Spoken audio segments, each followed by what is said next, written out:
SR6 news.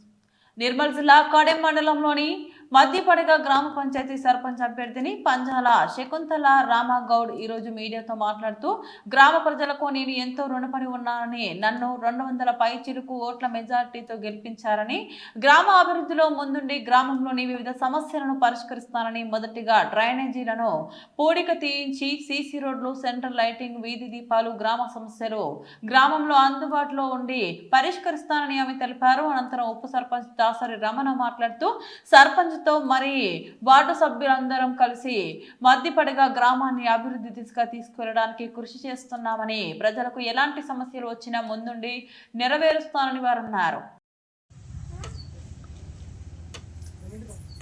మధ్యపడగ గ్రామ ప్రజలందరికీ నమస్కారాలు.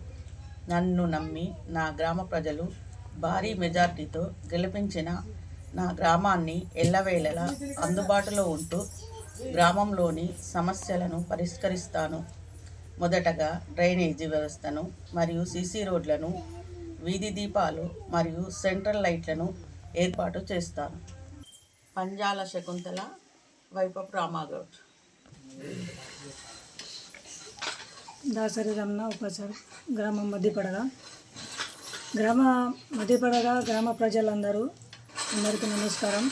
నన్ను నమ్మి గ్రామ ప్రజలు ఉప సర్పంచ్గా ఎన్నుకున్నందుకు అందరికీ వందనాలు. అలాగే సర్పంచ్ నాకు సహాయం చేసినందుకు, నేను ఈ గ్రామానికి ఎంతో హెల్ప్ చేయాలని ముందుకు వచ్చాను. మొదటగా సీసీ రోడ్లు కానీ, వీధి దీపాలు కానీ, అలాగే డ్రైనేజీలు కానీ చేస్తాను. మధ్యపడగ సర్పంచ్ పంజాల శకుంతల రామగౌడ్ మరియు ఉప సర్పంచ్ దాసరి రమణను నేను, మా వార్డు సభ్యులు అందరూ కలిసి గ్రామాభివృద్ధి చేయటంలో మా వంతు కృషి చేస్తాము.